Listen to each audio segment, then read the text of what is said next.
If you love them, and they love you too, claim them. Extend or apply the token, amen, with love. Ibigay mo sa kanila ang token, and they will be there. Yun po mga kapatid, ang ministry ng Son of Man. Under ng Son of God ministry, walang claiming kang makikita dyan. Wala kang makikita dyan na na-claim. Hindi sila makapag-claim. Under ng Son of God ministry, partiality na turo. Paano ka makakapag-claim? Magdududa ka nga. Ay, sarili mo nga. Sabi mo, ako nga, sarili ko, hindi ko nga tiyak eh. Ikaw pa, i-claim ko. Oh, under yon ng 7 church ages. Pero under ng Son of Man, may katiyakan ka. Kung tiyak ako, sa faith ko, pwede ko ring tiyakin na isasama kita sa akin pupuntahan. Kung saan ako pupunta, doon kayo pupunta, mga anak ko. Can you say amen? Kung may faith ang sambahayan mo doon sa iyong tinuran, they will be there. Kahit pasaway sila, pastor. Amen? Walang kondisyon. Kahit pasaway sila. Pero, may chastisement sa flesh. Pag pasaway kayo dito sa lupa, may chastisement ang Diyos sa flesh. Can you say amen? Ang chastisement, minsan masakit. Minsan, babalugbugin ka ng Diyos. Mas maganda na yung hindi napapalo. Di ba sa sambayan, merong ganyang isang anak minsan, hindi pa napapalo. Magaling yun, mabait yun. Pero may isang anak ka dyan na laging napapalo. Pero anak lahat yan. Diba? So, ang strongest link, ito yung anak mo na hindi napapalo. Dahil bago mapalo, susunod na. O, teka, susunod na po. Diba? Susunod na kagad. Eh, yung anak mong may katigasan. O, sige na nga po, paluin mo na. O, ito pa, o. Matigas talaga yun. Kahabagan mo na lang yun, kaawaan mo na lang. Diba? Apply the token. Amen. Sa iyong loved ones. Kaya kakaiba po, ang Son of Man lang, di ba, sa tatlo na to na ministry, ang pwedeng makapag-claim. Di ba? Can you say amen? Under ng Son of Man ministry. Kasi fullness yun. Fullness yun ang tinatawag na word na hayag sa laman. Son of David, para sa Hudyo lang yun na ministry. Son of God, para sa mga nagkukulang lang yun ng 7 church ages. Nagmi-mediate siya sa tinatawag na portion ng bawat salita. Pero pag Son of Man, wala pong measure. Kaya under ng Son of Man ministry, dito inilabas ang mga turo, mga kapatid, na kamangha-mangha. Can you say amen? Dito inilabas ang mga revelation at ang mga mensahe na talagang magre-rejoice ka. Can you say amen? Dito inilabas yung tinatawag na spiritual food in due season sa time ng Son of Man. Diba? Saan niya kinuha lahat yan? Dahil Son of Man siya, may baon siya. Can you say amen? At may maipapakain siya sa bawat kapanahunan. Can you say amen? Ay, hindi mo dito problema, diba? Kung anong kakainin mo sa kapanahunan na to, spiritually speaking, nasa Son of Man age ka eh. Diba? So, kakain ka sa takdang kapanahunan ng mensaheng napapanahon. Can you say amen? Kaya nga, sasabihin ng iba, bakit pag iba, hindi kayo masaya, hindi kayo maingay, hindi Son of Man ministry. Can you say amen? Son of God uli, mediatorial works uli, dinadala uli tayo. Yeah, Son of David, dinadala na naman tayo sa Old Testament. Oh, paano ka magre-rejoice doon? Hindi yun ang mensahe sa iyong panahon.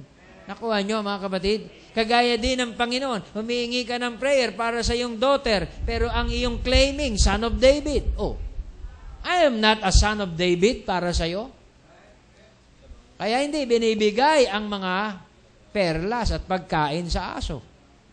Diba? Ma-heart sila, masasaktan sila. Pero pag sinabi mong Son of Man, ayun, tama yung kanyang confession, yung faith niya, tama yung kanyang tinatawag na claiming sa tinatawag na mensahe, ibibigay sa kanya lahat. Tignan mo, under sa ministry na to, ano ang mga turo na talaga mapapaigtad ka kung hindi ka talaga binigyan ng Diyos ng kaunawaan? Redemption is over. Sabi nung iba, yan na nga eh. Nagpipreach pa tayo, tapos sasabihin nyo, redemption is over. Anong pakialam nung pagpipreach mo doon sa redemption? Hindi naman ikaw ang nag-redeem eh. Ginawa na ng Diyos yan, 33 AD. Before the foundation of the world, tinapos niya na yan, nilagay sa seal. Nilagay sa selyo. Ibig sabihin, walang pwedeng makapagdagdag o makapagbawas ng plano na yan. Pag binuksan yan sa kanyang takdang panahon, it is over. Bakit naman over, Pastor? Kasi yung contents, yung name, i-declare. Yung mga pangalan ng mga taong tinapos na. Tinapos na. Hindi pa nga ako nakakasunod, Pastor eh. Walang problema. Tinapos ka na ng Diyos. Dahil nakatingin siya sa finished product. Kaya kung hindi ka titingin din, kagaya ng Diyos, sa finished product, hindi ka magkakaroon ng rapturing faith. Sasabihin mo, mahina ako. Ayoko na magsimba. Kasi marami akong palpak. Marami akong hindi nagagawa ng mga obligasyon sa church. Sinner ako, sinful ako. Sino nagsabi sa iyo niyan? Demonyo. Can you say amen? Hindi naman, ang Diyos naman, pag kinausap ka, hindi ka gaganyanin. Ikaw, hindi ka gaganunin ng Diyos.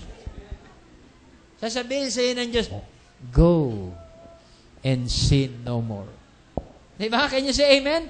Pero pag ang demonyo, sasabihin sa iyo, ikaw, hampas lupa, makasalanan, diba?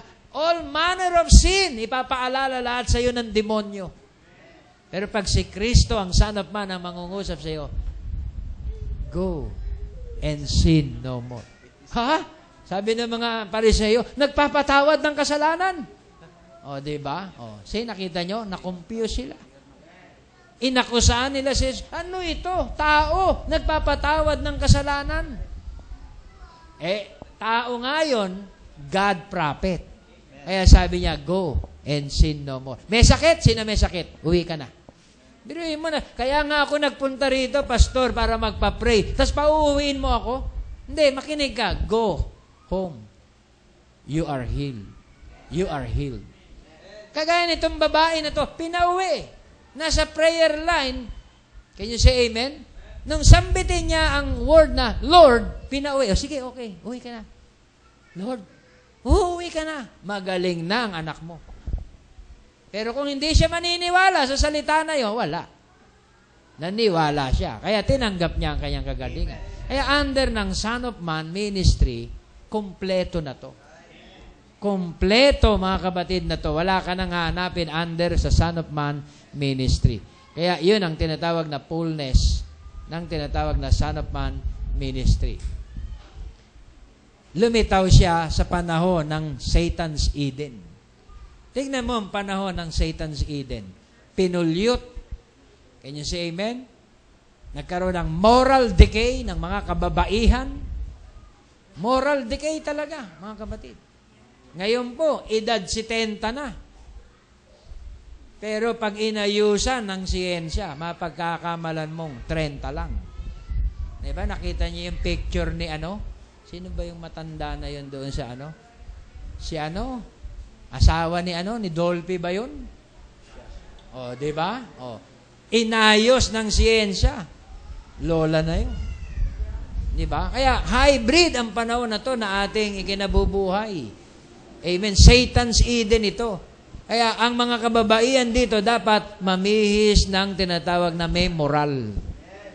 Pag namihis ka sa panahon na ito nang wala kang moral, kahit desente ka, babastusin ka. Kasi ang kasuotan mo walang moral eh. Can you say amen? Kaya dapat lumagay ka sa posisyon.